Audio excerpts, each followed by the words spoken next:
Hello to all. In this meeting, we will communicate mostly in English. What's going on in America? What is the meaning of Socratic conversation?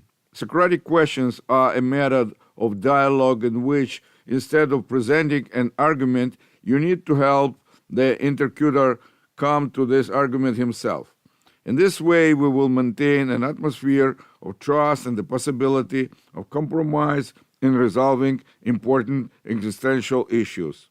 Participants Sam Trapp, Yuri Polsky, Michael Tripolsky, Vitaly Rachman, David Baker, Roman Klemenko, and moderator Sam Zellman.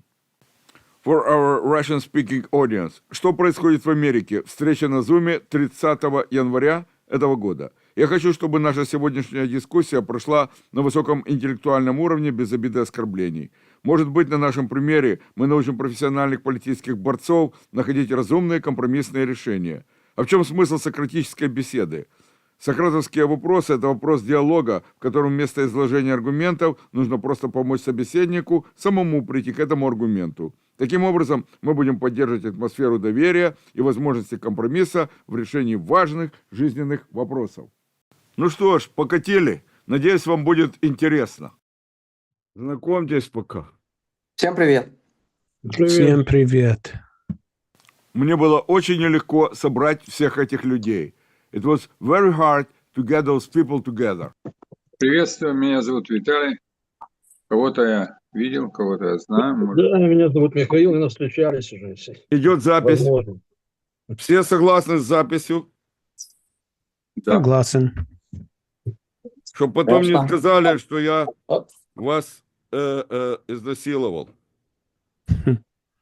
Ну, ответишь по понятиям. Like a herding of cats. О, Yuri, Так can you точно. translate my phrase? I'm herding cats. You know, I cannot get everybody together. Меня зовут Семен Гильман. Зильман. Это есть такой номер отличный был. Hello? Как дела? Yeah, I'm waiting for you. Товарищ профессор, как дела? Давно не виделись. Да. Отличный есть номер Ширвинта и Державина. Когда Державин играет какого-то иностранца, и он долго говорит, и потом Ширвинт его якобы переводит. И этот Державин много-много говорит, и потом говорит, переводите. Он говорит, здравствуйте. Это весь перевод того, что он сказал. Окей. Все люди, которые здесь сейчас на экране, 6 человек, все говорят по-русски. Сейчас придет человек один, американский, который не говорит по-русски. Уже пора ему научиться, он, считай, живет на нашей территории, потому что Сэм Трапп сказал, что Россия уже к нам почти зашла, еще остался один маленький шаг через Гренландию и Канаду. Вот, потому что Трамп договорился с Путиным, что Гренландию и Канаду делят пополам. То есть Трамп вроде как захватывает, а потом делят пополам. Это анекдоты? Это новые Это анекдоты? Какой там анекдот? Сейчас в Москве идут переговоры по этому поводу. Какие анекдоты? вот точно. Датчан спросили, НАТО спросили. У нас что, 2 Рома Клименко. Join the meeting. Дабл Роман Клименко. Роман Клименко. Hello. David, hello. I just see your phone. I'm here. You're the only Yeah. one do not understand the real language. The real language is Russian. The real language. It's is a Russian. real, Well, yeah. thanks a lot. Putin told, if somebody does not speak Russian, fuck him. Well, I'll be damned. Okay, very good. It's a good beginning. I hope I will not show to our audience what we start on the beginning. Oh, Roman, look his looks like. Wow. Now Where I'm are gonna you? have to Roman, now where I are have you to now? upgrade my background. No, just a minute. David, please, we need a video. I don't have a camera symbol here for some reason. I got a speaker symbol. I So don't you have a will be camera without symbol. camera today? I guess it doesn't show me a camera symbol. I don't even see it in the No, drop just down menu. I believe you can find it. Just because the voice is very good. I mean, the sound is very good. It is Chinese technology. There it is. I found it. Okay. And it says can't receive video Look, you're calls American. right now. You're not immigrant. Only immigrants stupid. Trump told only immigrants stupid. And Musk told pushed the him same opposite. video. And Musk told opposite. Americans stupid. All the immigrants smart. So how they go You may together? have to.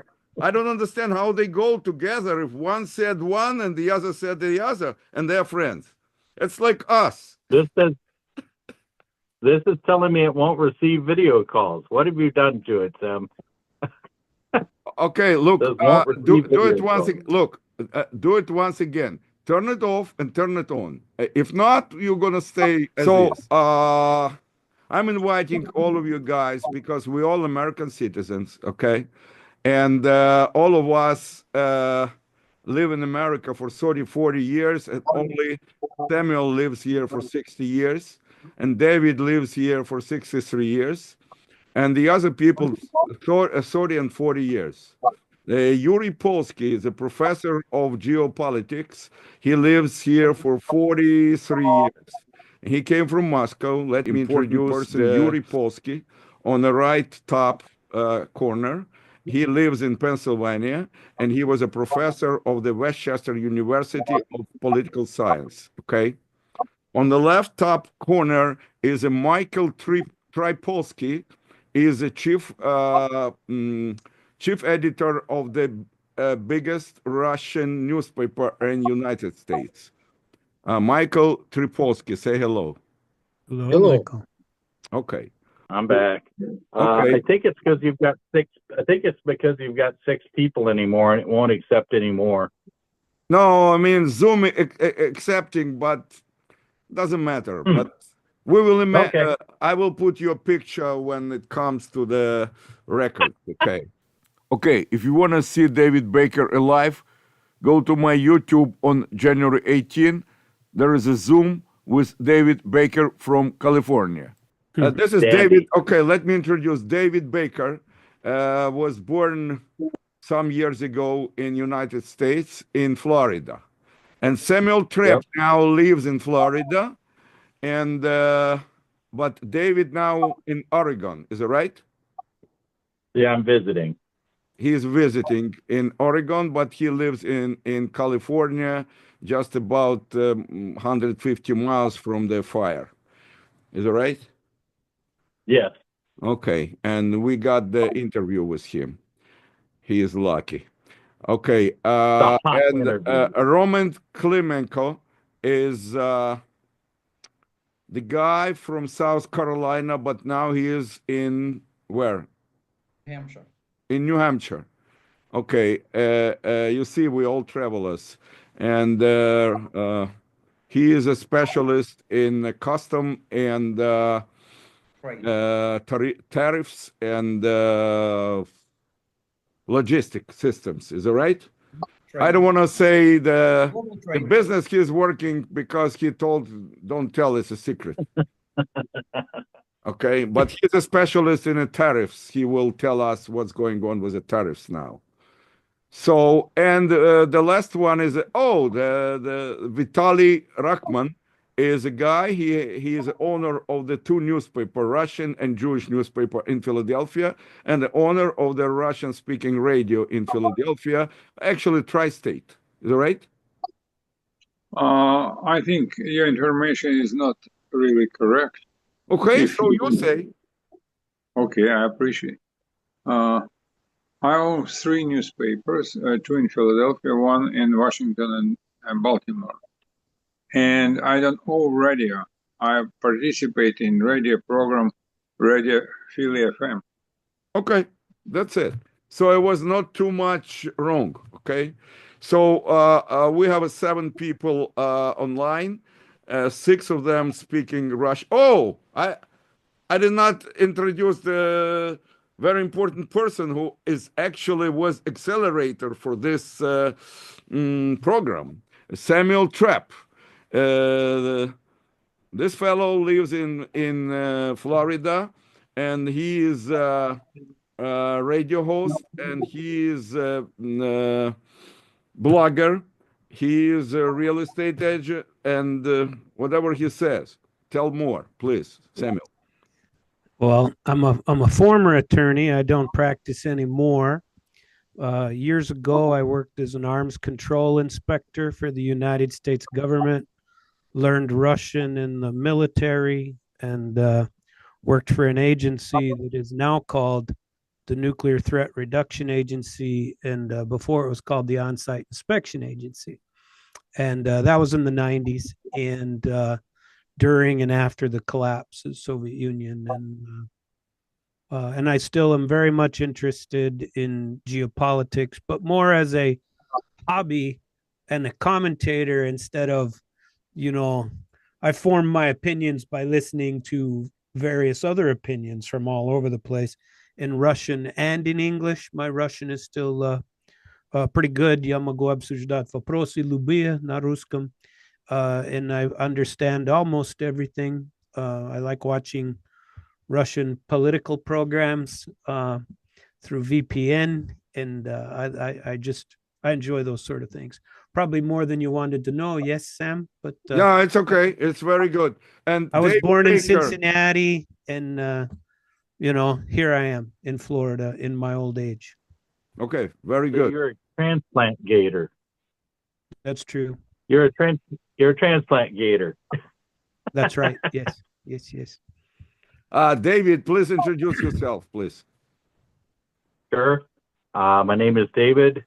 I Baker. live in David Baker. I live in Santa Maria, California. I've lived there off and on most of my life. I've lived in Oregon and Colorado. I was born in Florida.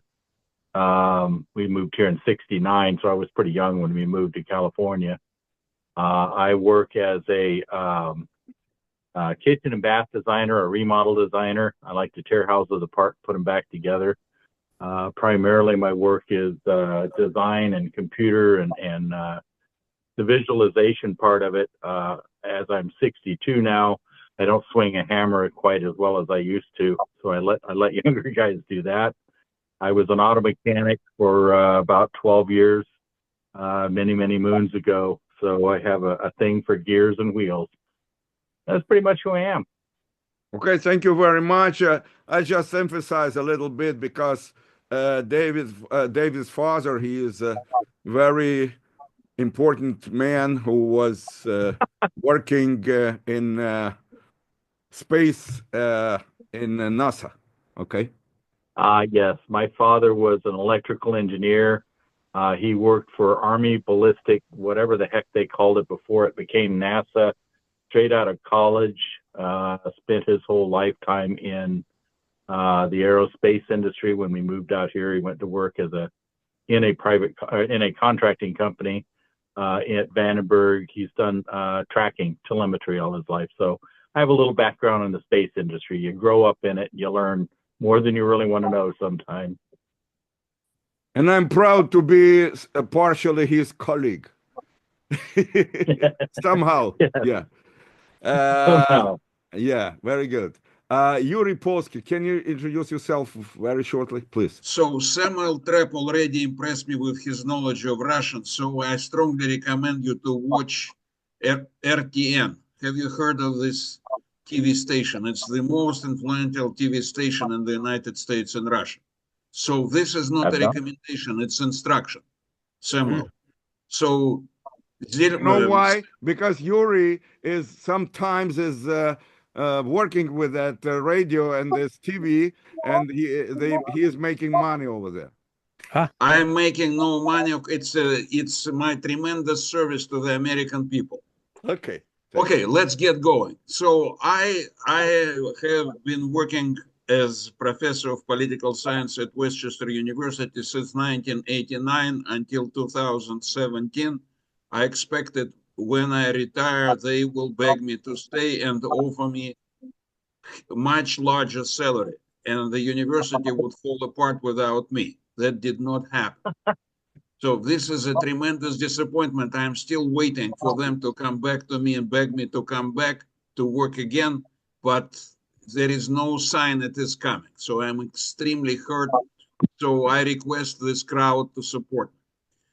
Before I came to the United States in 1981, the Soviet Union was in good shape. But once I left it, very quickly disintegrated. It's disappeared. Да. I am a graduate of Moscow University. I studied at the Department of Asia and Africa, the Institute of Asia and Africa. Before that, I, of course, graduated from a high school. I worked at the Institute of World Economy and International Relations for 5 years before In Moscow. I immigrated to the United States.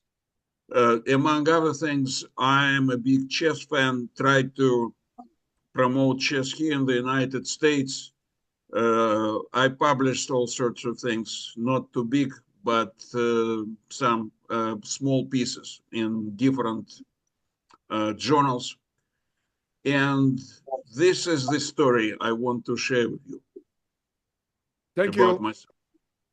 Michael nice. Trepolsky, in a couple of words. Actually, he's been asking me, he is a chief editor of the Russian paper. So like 99.9% every day he's speaking in the Russian language. And, he doesn't have a space for too much English. He understands everything we are talking, but for him it's very hard to express because he is a very educated man. He has a historical degree in Kyiv University, is that right? Yes. Okay, you say a couple of words and we will start. I can English. Yes, I'm historian. I will speak in Russian when we will discuss. But I'm historian. I am a political science graduate from Hunter College. Also, I editor-in-chief. The biggest Russian newspaper are Reklama after the war in Ukraine. Before there was Ruskaya Reklama, Russian advertising. And now I editor-in-chief, and I have my blog. My blog may be the most liberal blog in Russian environment in the United States. And I try to develop my blog, and my blog, I'm trying to express my liberal ideas, my social democratic ideas. And I think this is very useful for Russian community. My blogs grow up because people were interested why appears the guy who criticized Donald Trump 99% in my program. And I hope that my blog take a lot of customers because I think that in Russian environment, about 20% in Russian Americans is liberal Democrats. Okay. And I sure that we in discuss, I express my ideas, and I apologize because for English, I will take a time for some words, some sentences. Therefore, for me, better speak in Russian. It's easy. Okay. Okay. Thank you. Roman, in a couple of words, and I will start by yourself because I introduced you a little bit, but you can say a little more. Say about you came here from Odessa, start from over there. Yeah, I'm originally from Bessarabia region, and I live here since the early 90s. And most of my life, I been in a trade compliance role, and essentially, I am the person who everyone wants to go to today and get answers. And I get hundreds of questions about what's going on with tariffs. Was it So I am the most interested person right now. Thank you. You will tell us what's going on. Okay. I start first. Okay. Как насчет Виталий? А Виталий, он уже рассказал про себя. Но я еще не рассказал про моего кота. Oh, okay. I have a cat too. Look at his cat. Is it Kitty? Look at him. And David has 6 cats. I have 3 cats and this one too. Looks huge. Is that Maine Coon? Yes. Yeah. Original Maine Coon. I have 2 cats, the same big Siberian cats. Siberian, my cat. So we have a cat party. We have a cat Cat party. party, yes. Okay, Vitaly, in a couple of words, say, Vitaly came more than 40 years ago from Moscow. Yes, say your education, whatever. Yes, I came in 1980. In the beginning of 1980 from Moscow, I was as an industrial designer. I had several serious recognitions as an industrial designer in Soviet Union. I participated in non-conformist art exhibit in Moscow.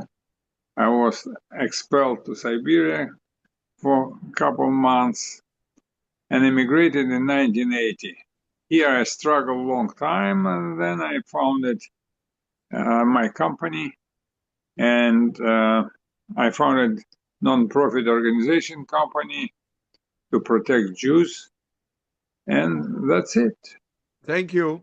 And he is a poet and he is a painter. So I know I'm the only man about town. I know about everyone, and you meet each other, and I believe it's going to be interesting story. So let's start, please. And can you hear me very well? Can you hear me? Okay. Announcement. I must let you know that I know in advance your political skills and preferences.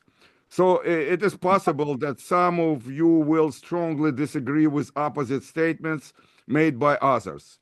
In such a situation, I recommended keeping yourself in control, starting to smile, and convictingly explaining the other side of your position to the accused. This is kindly based on facts, bring trust to an understanding of the rights of your political views. We run through another way. We can run from another way. Today, we are educational people and have gathered here. There are very certain familiar with methodical conversation. That is meaning of sarcastic conversation. Sarcastic questions are a method of dialogue in which instead of presenting or arguing, you need to help the interlocutor some of these arguments himself. In this way, we will maintain an atmosphere of trust and the possibility of the compromise in resolving important existential issues. And in order not to fall into aggression, but to force yourself to smile, imagine that in front of you there is a child who is simply mistaken, and you need to get him out of the dead end. I just translated from my Russian, you understand, yeah? I think in Russian it would be sound better. Okay. И я хочу, чтобы наша сегодняшняя дискуссия прошла на высоком интеллектуальном уровне, без обиды и оскорблений. Может быть, на нашем примере мы научим профессиональных политических борцов находить разумные компромиссные решения. Samuel, please translate. You are the professional translator. Я хочу, чтобы наша сегодняшняя дискуссия прошла на высоком интеллектуальном уровне, без обид и оскорблений. Переведи. I hope that our discussion today goes on a very high level and without offense to others and insult. Может быть, на нашем примере мы научим профессиональных политических борцов находить разумные компромиссные решения. From our discussions together on this level, perhaps we can come to a reasonable decision or opinions, basically, is what you said. Instead to collide and fight. Well, we don't want to fight. We don't want that. Okay. But if it would be very boring if everybody had the same point of view, don't you think? No, we have all different. I know all of these people have a different point. I know that. You can trust me. Okay, Well, let's if you don't, start. even if you don't love other people's opinions, you got to honor them. That's the way of the world. I don't have to agree with you to honor your opinion and still think you're a good person. I think it's, that's missing in the world a little bit. So But in a high political But in the high political fields, I'm sorry, in the high political fields, you see they don't want to listen to each other. I remember when Obama came to White House, he kicked off all the Republicans out of there. And now it's exactly opposite. This is not the way to manage this country. It's a stupidity. They're not look. They're supposed to look for knowledge, not for party belonging. Is it right? Maybe I'm I wrong. wouldn't agree with that. I travel to Alaska on big ship, and it was reported that one person jumped behind the board of the ship, and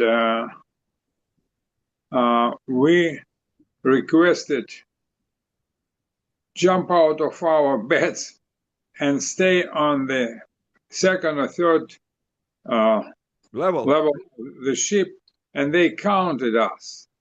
And ship continued to go this way and trying to stop. And it was taken by maybe 3 miles or more to stop the ship. And I am, as an artist, took a serious lesson for me that big ship you could not stop immediately, or you could not change the course immediately. And I think I continue to use this is metaphor. Me and you are smiling because we both know you very well. And Sure. and so I think the America, it is big ship, nice ship, which we came here to continue of moving this ship forward, as all immigrants try to do, because they want prosperity for them, for their family, for their kids. And we came here with ideals which were close to our points of view. And for this period of time of 40 years, I was a witness how this big ship tried to stop, change the course left or right. Okay. Okay. Let me say what is the point for our today. You all ask me what the reason for our today conversation, for our discussion, for our meeting. Our meeting is, I have 5 years ago, exactly at that time, 5 years ago, the COVID came to United States from China, is that right? And 5 years ago, I established our mutual club, Transatlantic Connections, because I knew it's going to be a lot of problem, because I learned 100 years ago, it was similar disease. After World War I, it was Hispanca. It was a disease, and it was about 50 million people dying. And I feel, and you know, and as a result of COVID, nobody talking about it. A result of COVID is about from 25 to 30 million people passed away with COVID. Nobody talking about it. It's terrible. And I was feeling that 5 years ago, and I invited many doctors, biologists. One of the biologists supposed to come today, but he's not. Alex, his name, from California. So I invited all these people, introduced to each other, and we together consult each other how to survive. Now we have to survive in the front of the big problem, possibility of the civil war. Samuel Trapp told there is no chance for civil war. Yuri told different. Roman told different. Let's start, please, with Michael Tripolsky. He is the chief editor of the paper. And please, can you tell us what's going on in America? About 4 minutes. What's going on? And is there a chance for civil war, or there is no chance, and we have just to calm down and forget about it? Я буду по-русски, да, говорить? Yeah. David, I will translate you later. Everybody else understands. That's fine. Okay? That's fine. Еще в 2017 году у меня была статья, которая называлась «Грозит ли Америке вторая гражданская война?». Я делал ряд передач на эту тему. Я согласен с профессором Барбарой Олтер. Есть такая у нас профессор, она ведущий эксперт в области гражданских войн. И она еще писала в первую каденцию Трампа, что у нас есть такая вероятность гражданских войн. В этой статье я приводил мнение консервативных историков, которые также считают, что мы находимся в состоянии, которое было в Соединенных Штатах перед началом гражданской войны. У нас есть огромная группа, две большие группы населения, которые с трудом уживаются друг с другом. Вы, наверное, помните, кто помнит слова Раша Лимба перед смертью, он сказал, что никогда американские консерваторы не смогут впоследствии физически ужиться с либералами. Это был так называемый заповедь по-украински Раша Лимба с тем, что это будет невозможно, и постоянно у нас такие разговоры ведутся. И понятно, в этом материале я объяснял о том, что у нас есть две группы населения, которые читают свои газеты, смотрят свои телефильмы, разные источники информации, и эти две группы населения как бы уживаются, понимаете? Пока не было Трампа и трампизм, это как раз дорога к гражданской войне, оно может быть.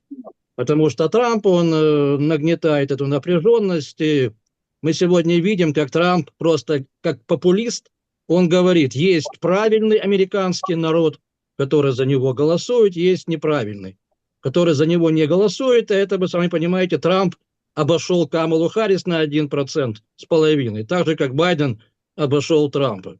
Поэтому эти две группы населения нужно каким-то образом примирять. То, что делает Трамп, он как раз ведет линию на конфронтацию и на авторитарное правление.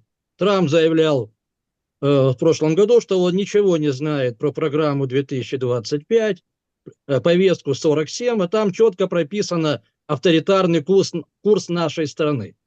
Это нужно понимать. Еще в 2020 году, когда Трамп затеял отказ от признания итогов выборов, ряд американских организаций поставили Соединенные Штаты в состояние, как называется, анократии. Анократия – это когда страна может качнуться в сторону авторитаризма или остаться демократией. Еще в 40-х годах об этом говорил американский эксперт, говорите, вот сейчас фамилия Кеннон. Он говорил, что Соединенные Штаты – это никакая не гарантированная демократия. Один раз качнется, и мы спокойно можем стать авторитарной страной. И мы знаем, как себя вел президент Вильсон, который затеял этот бардак, который был тогда в стране, Красная весна, линчевание и прочие вещи. А потом это делал все, он тогда начинал эту теорию «Америка прежде всего». Потом я взял на вооружение летчик Линдберг и прочие коричневые силы в Америке. Вы знаете, как было в Нью-Йорке, когда в Мэдисон Сквер Гардене нацистская партия «Бунт» и социал-демократы устраивала свои... Это все нужно понимать, что Америка сегодня находится в таком состоянии. Я уверен, может, на 50%, что американская институция, она не позволит Трампу, но не позволит, будет сопротивление этому переходу в авторитарное правление. А такие шансы у нас в Америке есть. То есть она и так находится на грани гражданской войны, потому что две огромные группы населения, которые на дух не переносят друг друга. Я когда брал данные, в мае были опросы, когда 28% республиканцам заявили, что мы с оружием в руках готовы отстаивать свои идеи. И там был опрос, где было 7% республиканцев сказали, мы готовы убивать своих оппонентов-демократов. 7% заявили, мы готовы ломать кости, головы, черепа этим людям. Вы понимаете, какие идут настроения в стране? И Трамп как раз не является лекарством. Трамп усугубляет ситуацию. Понимаете, вообще-то, отвлечься от гражданской войны, то, что делает Трамп сегодня, это антигосударственная политика. Наши демографы предупреждают, к 1940 году смертность превысит рождаемость. И единственный источник ресурсов трудовых – это будет иммиграция. 2019 года по настоящее время рынок труда на 80% – это легальная и нелегальная миграция. Бюджетный офис Конгресса издал отчет в прошлом году. нелегальная миграция принесет Америке выгоду на 7 триллионов именно из-за рабочих рук. Америка имеет самый глубокий кризис рождаемости за 50 лет. Людей нету, а Трамп начинает массовые депортации. Это политика идиотизма, это антиамериканская, антигосударственная политика. Не имея плана, кем заменить нелегалов, он выгоняет людей, которые работают на полях, на мясокомбинатах, пищевой индустрии. Это только этой политика высокой идиота, ноте понимаете? мы, значит, спасибо. Окей. Все, спасибо.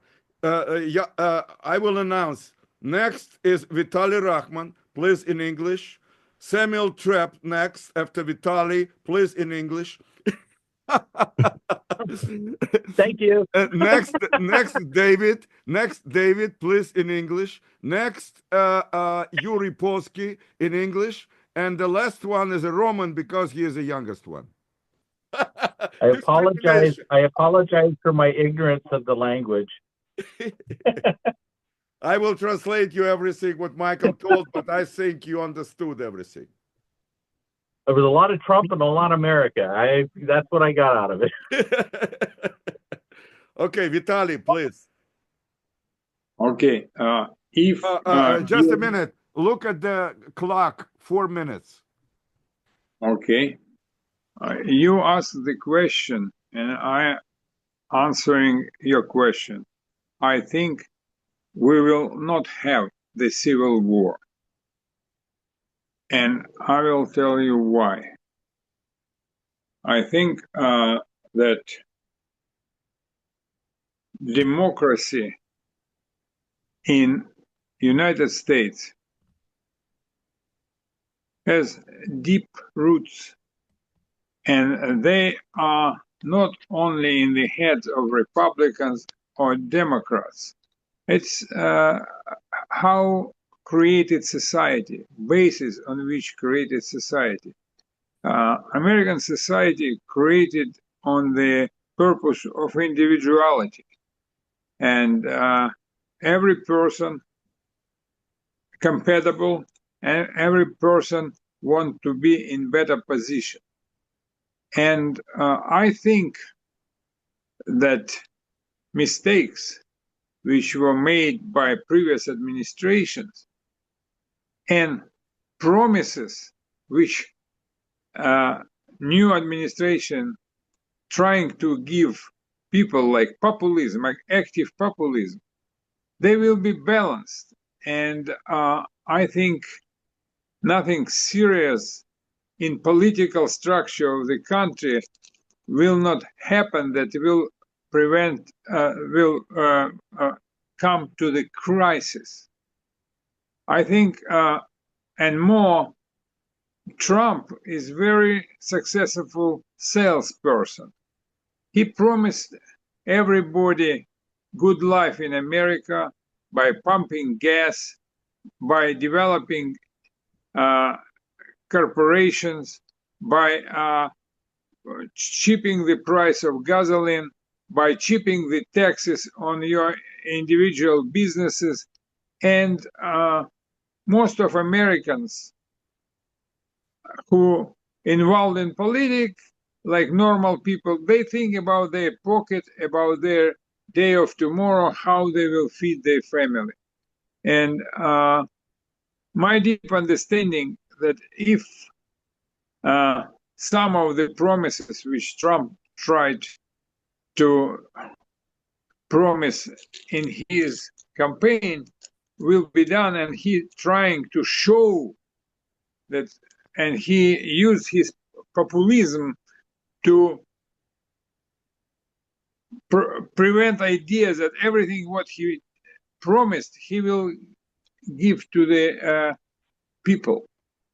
And I think it will soft the differences between very polar groups of population of America. And I think in general, it's not Trump create power over the world. It is huge corporations now make control over the world. And I think he trying to make a bridge between his personal power and big corporations. This is why we see very familiar faces around him. From the other reason, he invited very smart and young people to the government. And I think this is smart people don't want to be involved in civil war.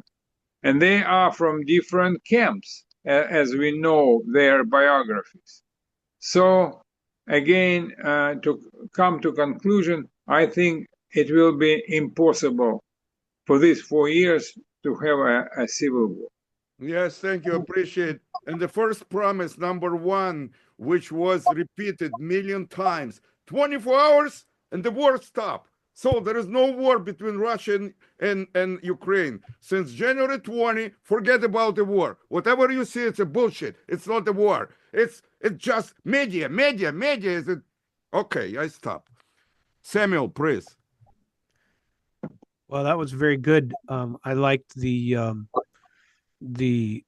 sentiment of the last two speakers, both in Russian and in English. I believe They balance each other. Is it right?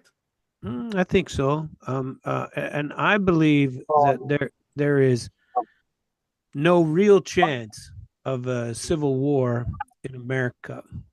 For us, we're used to. This is going to sound horrible, but we're used to politicians making promises that are never fulfilled. We understand that that is how the game is played. And they always say one thing when they're running for office and different things after they've already won. And for Trump, the beautiful part for him, if you're him, is that he has no one to answer to. They can't, what are they going to do? Impeach him? What's going to happen? Is he not going to be reelected? So he cannot be reelected. He's a little more free with what he can do this second time. That is why the Democrats wanted to take him out. And I don't mean that literally. I mean, they wanted him off the ticket, although there's some argument to be made that they were aware of these assassination attempts. I don't believe that, but there's a lot of argument that they did try to do that. I think they were isolated people acting. But in America, we're a great big pendulum, and I've said this before. And when Obama came into office, I'm no Democrat, never have been. I'm a centrist sort of guy. Probably say the same thing about how liberal you want to be. Great. You want to be whatever. You want to be transgender, gay. Fine. Life in America. Fine. You can do that. And I don't judge you. I don't care. But you just don't force your opinions down my throat. And you always feel like you're getting forced by the Democrats. And so typically I'm more pro-Republican because they're a little more quiet about it. They're a little more, of course, they're a little less successful because the Democrats can force it. But remember when the huge problem of America was Obamacare. Remember that, how Obamacare was such a big deal and he was going to destroy the country with Obamacare. I always said back then, even on the radio, that, we have a crappy healthcare program in America. Something has to happen. And if Obama takes the first step, even if he's mistaken, at least he's done something. Now, you can disagree with that. And I disagree with it because my insurance rates went through the roof. And I don't believe it worked well for the middle class at all. But at least he did something. And now it's a regular thing for Americans to think about it. But that was going to result in a civil war. It didn't. This anti-government rhetoric that is going around everywhere, which I'm a part of, by the way. I've been anti-government for a long time. Most of it since I saw the mistakes that we made after the collapse of the Soviet Union. We aren't the good guys in this. Samuel this is a Ukraine is a thing. hard criticizing of the Washington D.C. I know that. Well, and I mostly criticize the national government, not so much the states, because I really am a small government on the national side. Let your states take care of most things. That's what a republic is. And that's what I believe in. And so I do not believe in an overbearing government taking things over. The rest of the world doesn't trust us because every 4 years, the pendulum goes from one side to the other and everything reverses and you change it all around. How in the world, and I'll use Vladimir Putin because it's a good example, how in the world can he possibly trust us when we say one thing and then immediately we change everything and change completely the direction of the entire country when somebody new comes into power? Biden did it, Obama did it, Trump did it, and Trump's doing it again. And Bush and Clinton all did it. Hillary Clinton would have done it. They all would have done it. And they just reverse course. And it doesn't cause civil war. And so that is why I don't believe that anything that Trump does, the Democrats are sitting there all thinking right now, oh God, we just got to get through this 4 years and we got to make sure we win. How do we The make last sure he minute, doesn't please. win? The last minute. Well, sorry, I won't go any No, further. no, but- 1 minute you have. Oh, I see. But the pendulum will swing back in the direction of the Democrats again at some point. It always does. And they're better on their end of the pendulum, I say. And because they just are. They love their big government and they know how to protect it. And as long as they can protect it for the next 4 years, they're going to be happy. But there will be no civil war. Trump will try to get some things done. And whatever he gets done, if the next, I don't know what, the next Democrat, I don't see any young ones that are worth a crap, but on both sides, by the way. But if the next young Democrat comes along, they'll just reverse it and do the whole thing again in reverse. And we'll open up the border again. Well, if there's a wall, we'll cut a hole in it and we'll let people back in. These are short-term things, people. That's all I'm saying. Okay, thank you very much. For before David saying something, 20 seconds. For our next program, me and you, just remember, you told Putin cannot trust America because every 4 years a different party is coming. So we need the one communist party, we need the Putin, and for 50 years we need the one president. That's going to be good for America. Well, From your it's words. not just you're arguing with me, and you just wanted my point of view, but you started. No, the you argument, told so- Putin cannot I trust did tell, America but because every 4 years somebody is coming and he That's cannot true. trust him. But I also said I was using Putin as an example, but you could apply that to Xi Jinping. You could apply that to Modi. Yes, You could apply that to any leader in the government. None of them can or do trust us because everything changes in 4 years. Zelensky Exactly. doesn't trust us either. How the That's hell what- can he trust us? That's what I told, Okay, let's, you So know. you agree understand- with me then, yes? No, I'm doing joke with that, I will equilibrate with that. David, Okay. please. Thank you, appreciate it. David.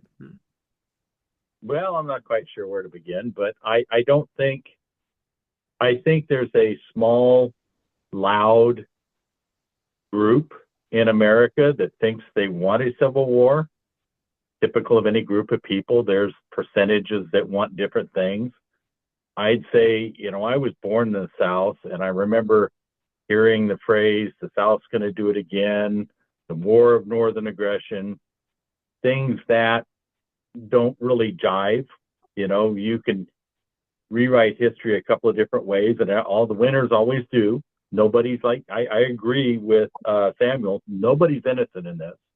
Everybody always rewrites history to fit their own scenario. But I don't see us necessarily going to civil war. I think there's a small group of people that, for some reason, they believe that's the only way to fix things is to fight. And I don't agree with that. I do get angry sometimes with the rhetoric that's thrown around, and I have pushed back awfully hard myself. But I think I think the pendulum did swing, and having been born in the South, I will say some things that are very pointed about it.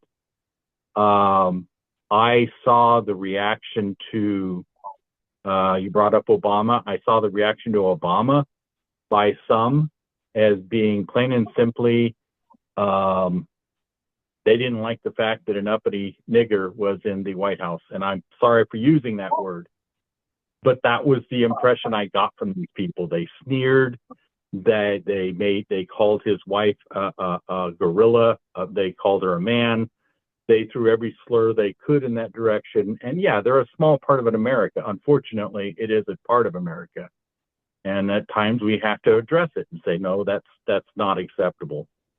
But I don't see us necessarily going to civil war. I saw the governor of California, almost tongue in cheek, but he did have the one of the state guys start a ballot for people to sign to vote for California to secede, which I think is hysterical because as Californians, we've always made fun of Texas and other states talking about seceding because it doesn't really work according to our Constitution. You can't just do it. The Civil War proved that. So I think there is, I think the biggest problem is we've allowed our politicians to manipulate us into a very tribal mentality. Everything is them, they, the bad guys. Democrats are child-eating pedophile whack jobs, and Republicans are murderous gun-toting crazies. At some point, we have to remember that this country, they called it the Great Experiment because it's the melting pot. Yes, a bunch of white people came here and took it from the locals, but after that, we happily took in immigrants from everywhere in the world and made them part of America. We squabbled about it. There was always the people who'd been here a little while were pushing back on the new immigrants every time. I can remember when the Italians were called Spics or Wops, and Even Irish. you know, the Irish, yes, the Irish were dirty dogs. They were terrible people. Everybody pushed back on the next group of immigrants. That seems to be almost human nature, to feel they have to stand on somebody else to get their piece of whatever. At some point, you decide, who are you? What kind of country are we? Now, we've had almost 250 years to try and figure this out, and we're still fighting over it. I think the problem is that we're allowing politicians to create a fight, just like when you're in school and you got people trying to push two guys into a fist fight just because they want to see a fight and they think that's great and they want to see who the tough guy is. At some point, you have to step back and go, look, I disagree with you. I may strongly disagree with you, but we're all here and we're Americans. And at this point, there really isn't a lot of options, and most of them are definitely not better than America. Yes, it's imperfect, but stop pointing out the imperfections and take a step back and go, hey, yeah, I disagree with you. My best friend, it just grieves me every time it pops up, has a prejudice streak that runs down through the middle of it. And every now and then he will say things, and I kind of look at him and go, don't do that. David, let me ask you, are you a centrist? How you feel yourself? Are you a centrist? Well, I used to feel like a centrist. From my point of view, which is a little different than Samuel's, my point of view is that the right wing has dragged the center off center. And everybody said, well, America's a conservative country. Well, to some extent, yeah. But we're also liberal compared to a lot of other countries. So our center gets dragged back and forth. And I feel that this administration, people like Stephen Miller, I blame Stephen Miller much more than I blame Trump. Trump is just a businessman who thinks he wants to be the CEO of America. And our country doesn't run this Last way. It's minute, not built David. that Last way. minute. Thank you. Okay. Yeah. Just So no, you have it- 1 minute. I think people need to pay more attention to people that are almost behind the scenes, like Stephen Miller. If you listen to what that man says, he's not a happy person. He enjoys beating people up mentally. I don't think that he has any place in our government. I don't think Trump has any place in our government either because of his business mentalities. But Make a at deal. some point, we have to vote. I think we put ourselves here as one of the biggest problems. I do consider myself a centrist, and I blame us for what's going on.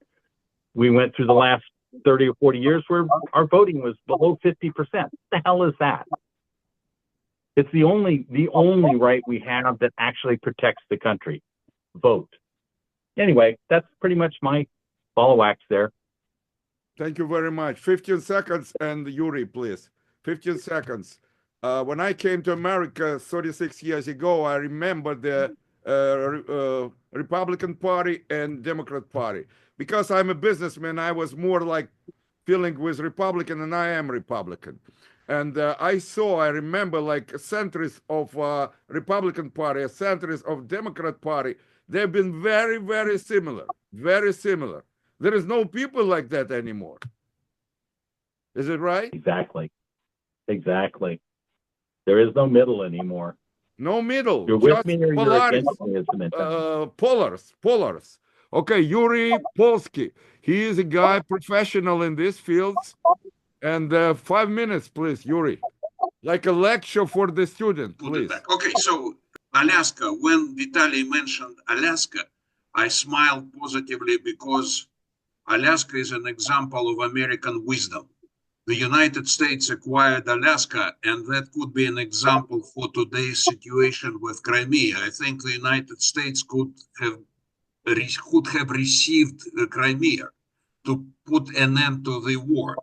Ukraine and Russia could have turned over Crimea to the United States like Russia sold Alaska to the United States in 1867. But that's another issue. Just wanted to clarify this. So Alaska is something which is relevant to our discussion.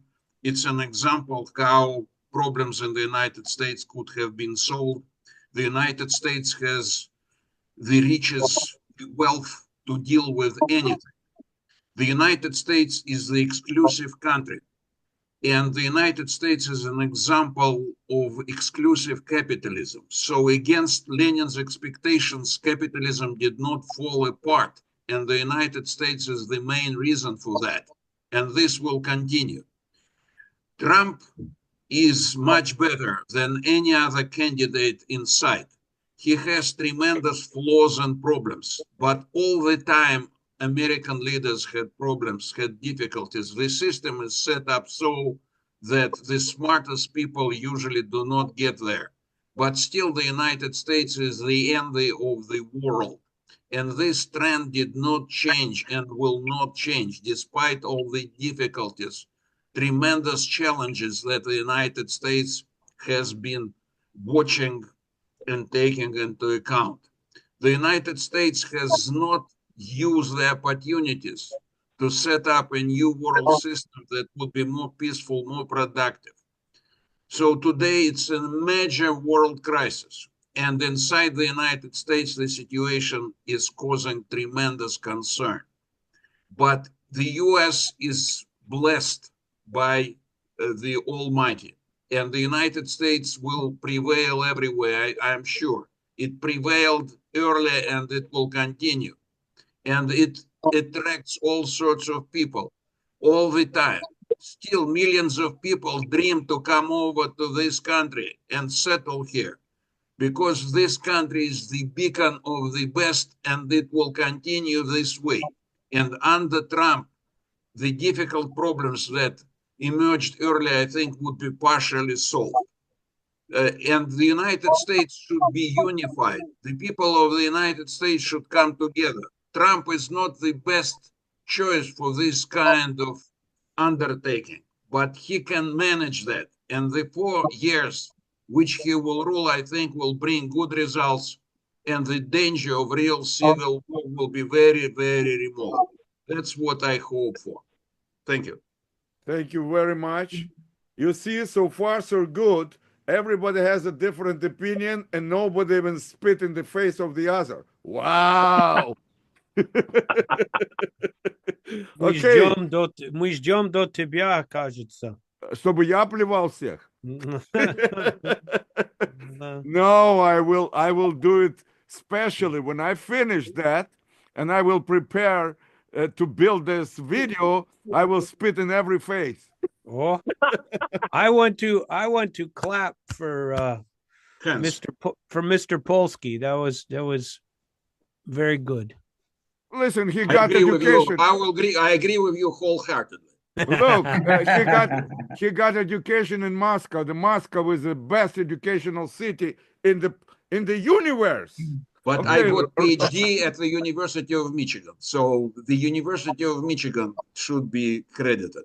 Okay. I met tremendous Thanks people God, there. thanks God. But in Moscow, I also met big celebrities. Okay. Before Roman As a will matter of fact, today on Fox News, they discuss the systems of education, and was discussion between system in China and system in Russia, and everybody was agreed that we need to come back to the classical American education. Okay. So before Roman say 15 seconds, if you have a question like crisscross crash question, and I saw you did some mark, you can ask now like 1 minute to each other and we will finish. But Roman, 4 minutes, please. And mostly about economy. Thank you. Mostly about economy. I thought you wanted my opinion No, about any. No, but but look. Are you changing the rules now? No. Yeah, look at him go. I'm. My name is not Trump. My name is Sam Zillman. Um, Sam, I and everyone, I actually had opportunity. I jotted down some answers from each person, and I wanted to just go through it and put my flavor on this. And for this, I will just kind of briefly explain. I am a generalist, so I am into a lot of things from biochemistry to astrophysics and tariffs as well. So I like a lot of things, and I live in the gray. My job is in the gray. And when I've listened to everyone speak, I noticed that I have my personal, biases, and all of us have biases. And it seems to me that all of us have certain elements of things that we believe, or we take it as a source of truth. And I think what I have problem with current administration is differentiation between opinions and facts. And Thank so you. I operate by the facts. And as I can respect somebody's opinion, I still will go with the fact because I have something factual. And perfect example would be the job that I presently do, advising people on trade and tariff. And everybody comes, especially CFOs and people who are looking for, okay, I want to forecast what to do in the next 6 months. And Trump just said that there's going to be tariff on Cuba, on Colombia, then retracted. Then we have Canada and Mexico. Then we have on China. But factually, nothing happened, and nothing will happen. But I will tell you what has been published.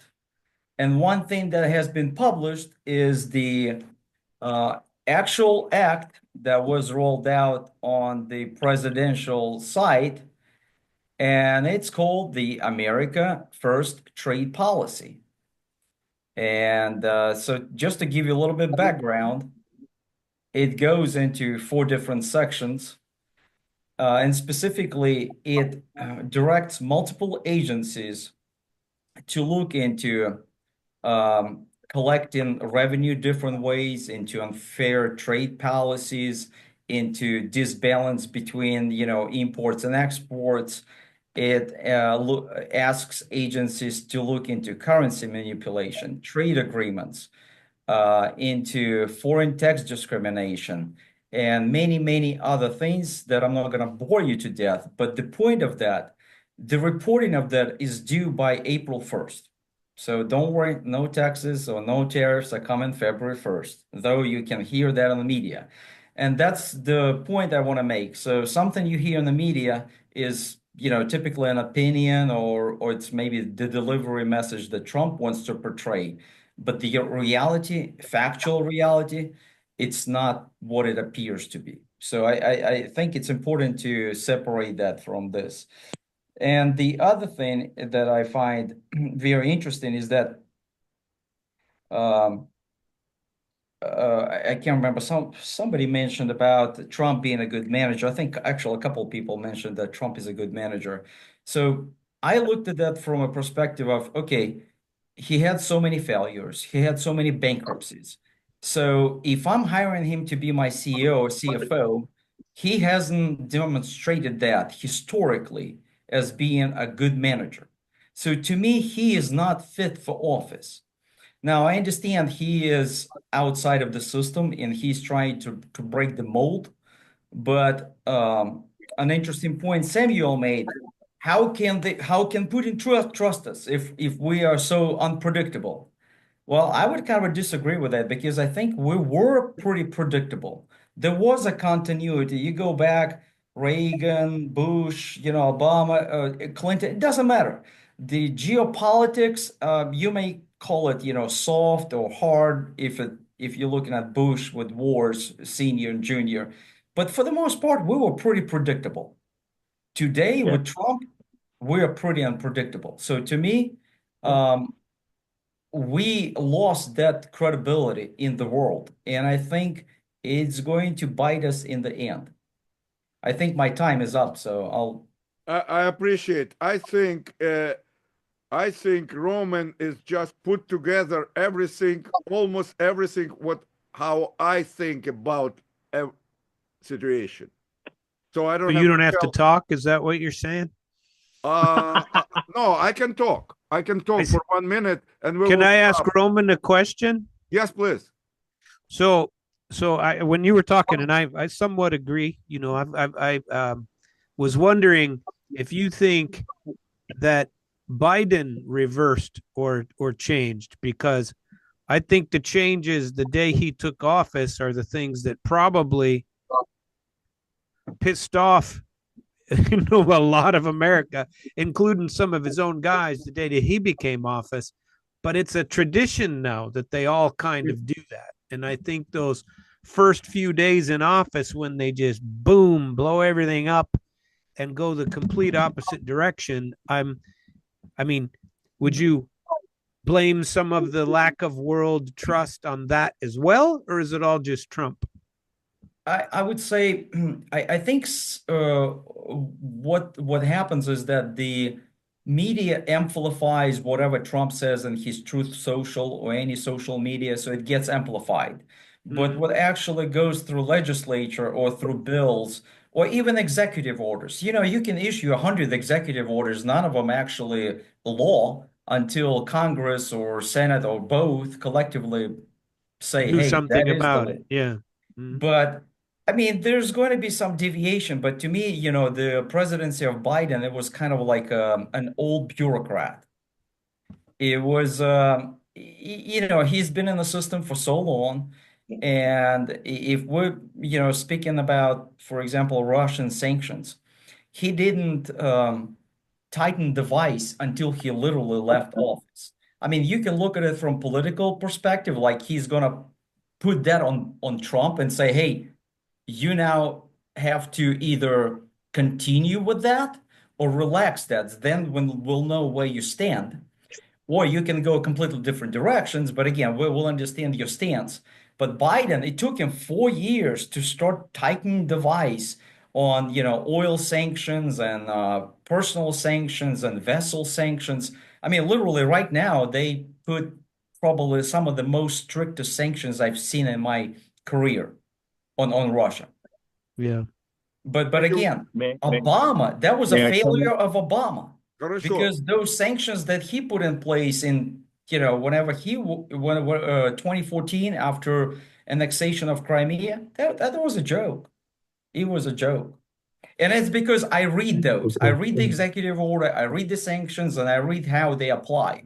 So it's, you have optics, good optics, but no teeth. Okay, thank you very much. 10 Sam. seconds. Vitaly, now, just a second. You're going to talk. Very, yeah, Give me very 10 short. seconds. Give me 10 seconds and you will talk. Okay. It is two ways how to keep balance, static and dynamic. And if you go through the river and trying to keep balance on each stone, it is maybe possible if it are big and good stones. But if stones are small, better don't stop on each stone, but run through the stones without stopping. This is dynamic balance. And I think what Trump he prefers dynamic balance. So he can be fail on one stone, maybe not good with another, but generally because he runs, he comes to some kind of form of result. And I think we can see a lot of bluffing in his politics, a lot of extreme proclamations, but the result will be very practical. That's what I think. Okay, I I think- appreciate. No, just a minute, just a minute. Look, I have my minute. Actually, You said you didn't Vitaly, want any time. You said you weren't Vitaly- going to talk. Vitaly is the host of the radio and Streamline. And couple times when we've been in the Streamline, Vitaly just turned me off. I don't do it like him. I did not turn his off. You know how many people turn me off on them program? I do not turn off anybody. And I'm very patient today. I'm very patient. I did not say motherfucker. Sam, I'm sorry, but I never turn you off. Okay, maybe somebody else. Okay, so 30 seconds. I hate. You know who I hate? Biden.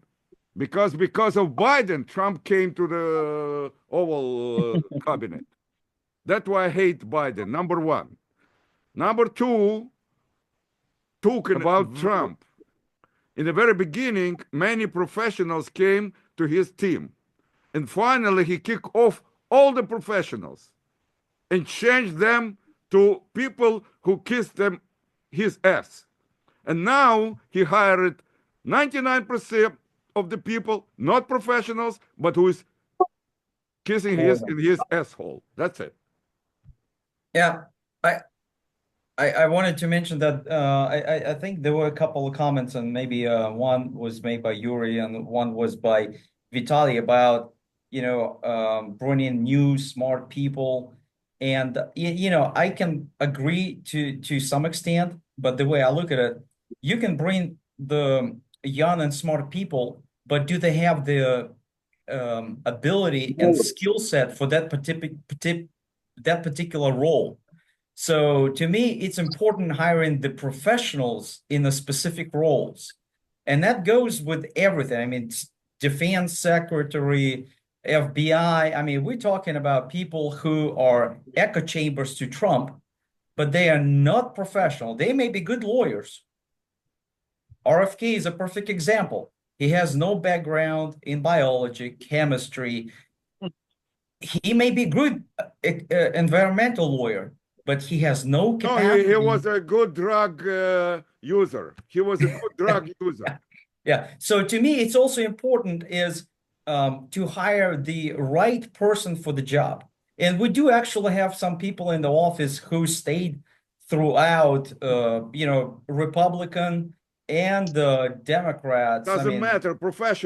Professionals. I think that's what needs to be. And Trump is Professional looking people. only for loyalty. And he's honest with that. He told, if you're loyal to me, you're going to work. If not, get out of here.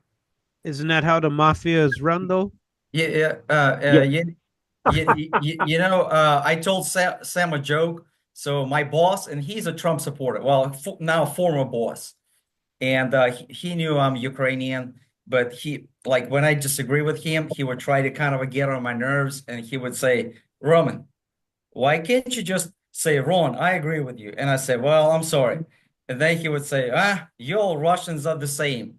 And I told Ron, you know, if you want to call me an asshole, just call me an asshole. Don't call me Russian. Don't insult me. Bravo, bravo, There you bravo. David, say a couple words and we'll finish. If nobody, Of course. I think I have the questions about I agree with Samuel that there are not quality people being put into those positions. And the odd thing is we went from Obama, who as an intellectual believed everyone would do the right thing for the right reason, which is part of why he had problems, because we're humans, we don't. academical to- brain is, yeah. Yeah, to Trump, who believes the opposite. Everybody must be loyal to me. I don't give a damn if they're good at their job or not. And somewhere in the middle, there's got to be some reality. Yes. Yes. I think today we are very closer to the middle, and I invite all of you, if you have a chance, in 5-6 days to come together and continue, because I see everybody's tired. It's too late, and I think we can do it in some Saturday or Sunday, and a little early time, and we will continue. And I'm happy. I heard from all of you. So the chance for the civil war is very low, almost not. So I go now and I will take all the bullets out of my guns. Well, that doesn't mean you're not unsafe. Is it a good There's a lot of finish? crazies out there.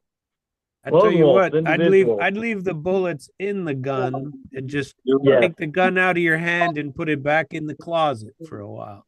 there you But go. leave it loaded. There is- If you want peace, be prepared to the war.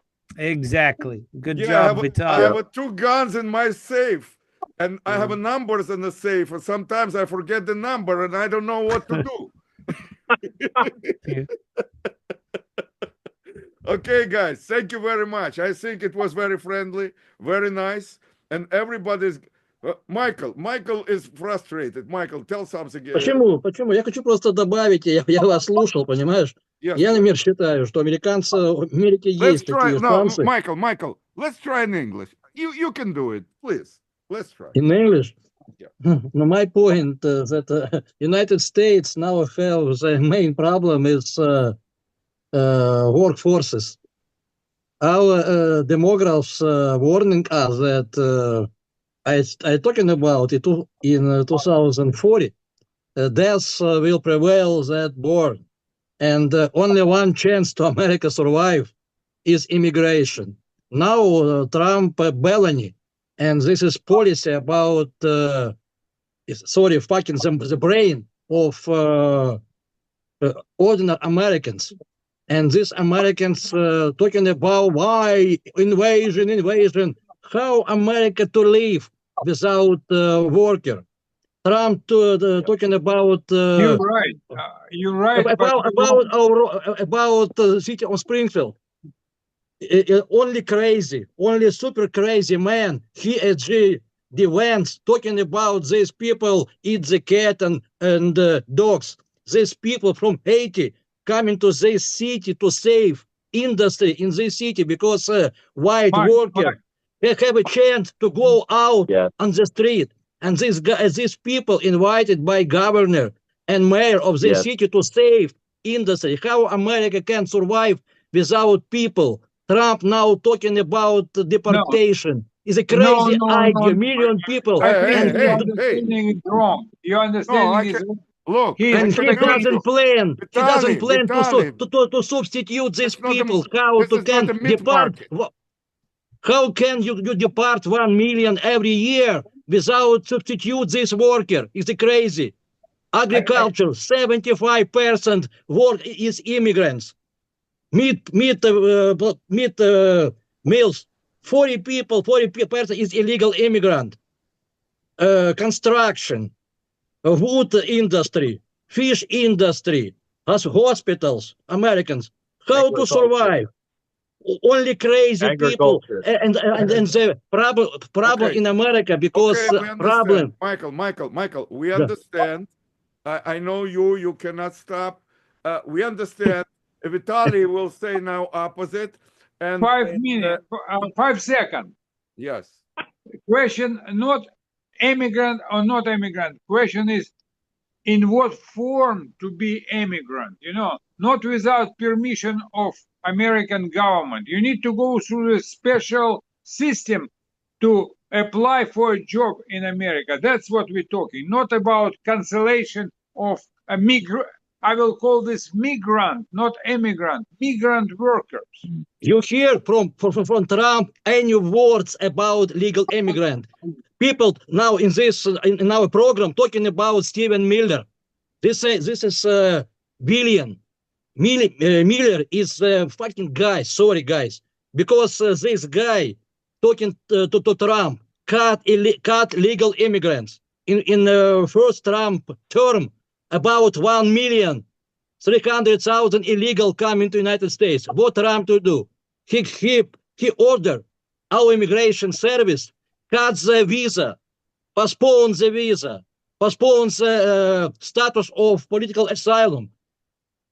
Trump cut illegal immigration, and now when Trump support Musk about visa H1B, MAGA explosion. Mr. Trump, we will to death for you 4 years ago.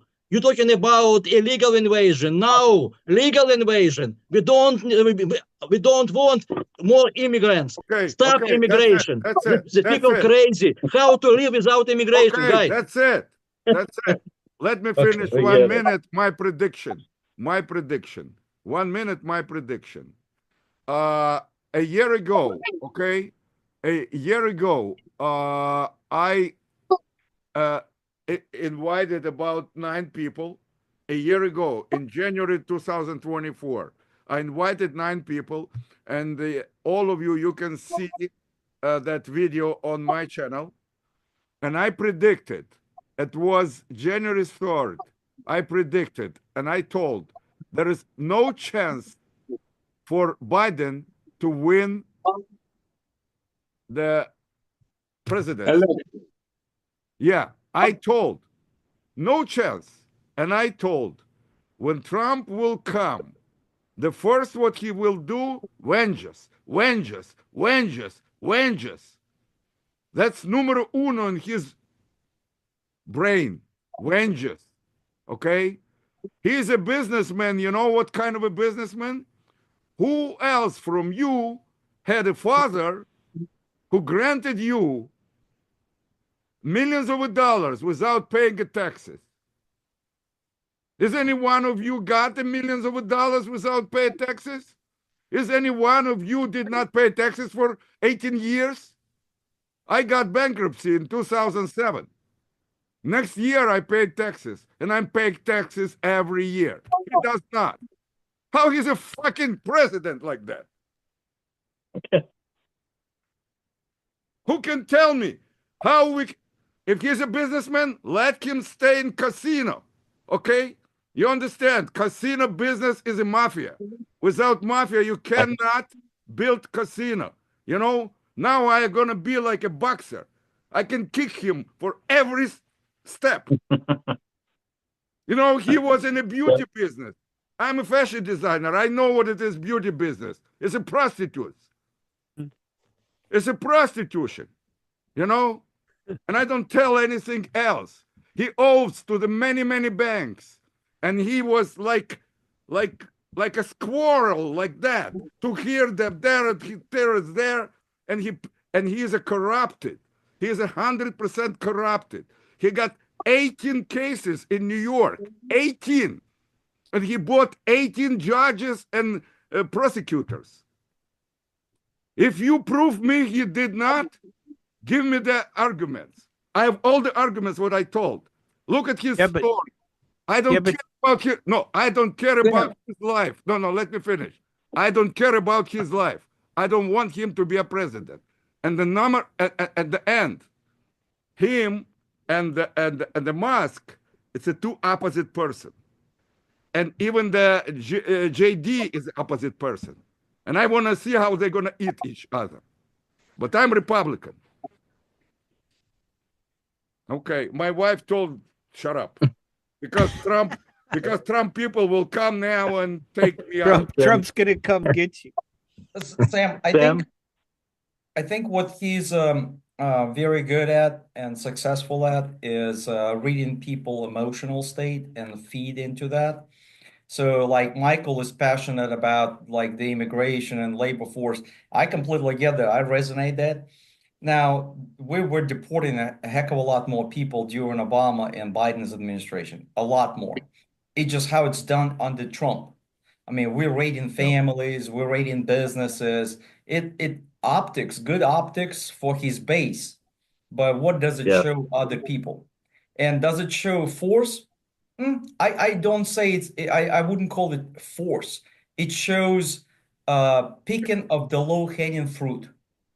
Because to Yep. me, when you scream that, hey, I'm going to put 25% tariff, I'm going to deal with that Putin in 24 hours, it doesn't show you from position of strength. It shows you from position of weakness and emotional disbalance. And to He's me, like me. He's like me. He's crazy like me. well, but hey, we need somebody level-headed who is cool, calm, and collective. And But I don't go to the unfortunately, that's presidency not because what I it know works I'm today. crazy. It doesn't work in today's society. Everybody is so jumpy, you know? Yeah, but Roman, who's gonna do that? I mean, seriously, what politicians are there in any level, in any federal level, that are worth a crap? I mean, seriously. I totally That- agree with you. I mean, I agree with you. But at the end of the day, we are the people who are selecting these people into Well, the that's- office. And that if is you true. think about, look, like I We're live all in South Carolina. responsible. We're So all responsible for that chaos. there is like, and we have this character, Lindsey Graham. Oh yeah, don't You get me started.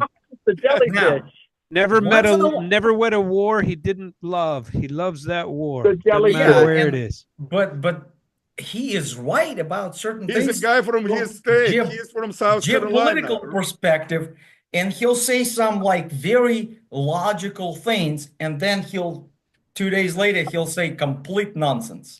Yeah. So how do you go with that? You know, but It's your senator. It's your senator. you You're switch him up I responsible. every personally once know in a Joe while. Wilson, and a huge supporter of Ukraine. Yeah, but And- the problem is they stay there forever. Forever, well- Вечно там сидят. And they're just Yeah. there and they're there But- and you can't get them out of there. Somebody somewhere ought to be talking term limits and Yep. and do something to get rid of these people. You Maybe it's want- 20 you years. know- you want- Maybe it's 25, but it should never be 50. You know shouldn't be what really sitting pissed there me with your off? thumb there 50 years. You It- want a the- positive finish? When Now I- everybody's gonna be. Now everyone will satisfy this night. Sonny, come here. Sonny, come here. Come here. Sit here and say a couple of words. No, sit here. Right here. You know, Samuel, what the crazy part it pissed me off? The Congress gave themselves a raise from Yep. what 184,000 to 274 or Yep. something like that. Yeah, it's nonsense. I mean, are you kidding me? You were like the most ineffective Congress in history of the United States, and you gave yourself like a 40% bump. Really? And then they all end up multimillionaires anyway because they're all Yeah. robbing the system, and we Yeah. all know it. So Yeah. if there's He support for let the Trump, it's foxes because guard of, the hen house. well, He exactly. let the Thank foxes you, make the rules and guard the hen house. What do thank you, expect? David. I poured myself a glass of wine, so Well, Okay. As a host of today's meeting, I want my wife Oksana to finish with a positive something. With a positive way. Я просто думала над... Speak English. I can speak English. What I'm talking about, like, I was born in Ukraine. My mom is Russian. Yeah, My her mom is father Russian, and father is Ukrainian. is Ukrainian. But my whole family, my mother family, moved to Ukraine. And like my mom, she was so happy to be in Ukraine. And I can tell one thing, it's like ah, my grandma, like when she was in the village of Ukraine, in Ukraine, Russian grandmother. Russian grandmother, and she was in Ukraine. And I remember my childhood. It's so happy. It's so warm when I stay in this village. It's like it's I was so happy. My happy childhood. Let me tell a little bit. She's Когда- emotional because her family, part of her family is the Russians. They came to live in Ukraine, okay? And finally, they live about 70 kilometers from Kiev. And all of these Russian people, they live 70 kilometers of Kiev, have been bombing and destroying the whole village to the death. And- Putin killed all Russian people in and, Ukraine. and my mom, when she moved to Ukraine, she told, "Oh my God, it's so many vegetables, it's so many fruits, it's so many like I'm Thank so you happy." for I don't wanna talk today about the war with Russia and Ukraine. We will do it next time. And it was why I let her talk, because when she was listening to Samuel a couple times, and Samuel told there is a lot of fascists in Ukraine, and this is a true story. And she was very upset with you, Samuel. She was very upset because half of her family is a Russian, half of their family is a Ukrainian. It never been a war, and never Ukrainian people bombing Moscow.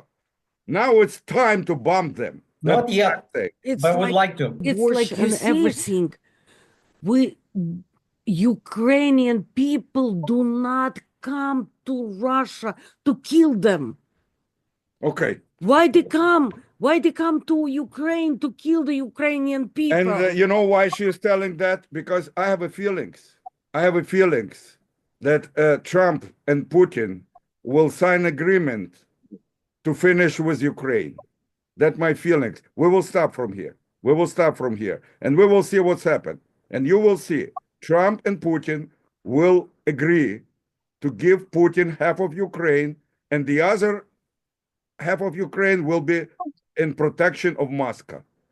And Ukrainian people never will forgive them. Never. Never. They will fight Never. to the Never. last blood, And I hope the American who has a brain supposed to talk to the government to support Ukraine to stop the war, not to continue the war, to stop the war. And actually, Yuri Polsky, about a year ago, we talked, and he told, I have a plan how to stop the war. Can you repeat your plan, or there is no more chances? Oh, sure. The war could end immediately and for good.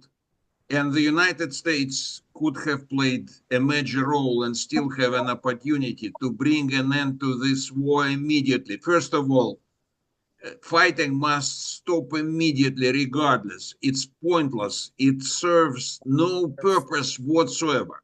The United States can offer Russia such conditions that would suit Putin beautifully. He will refrain from everything.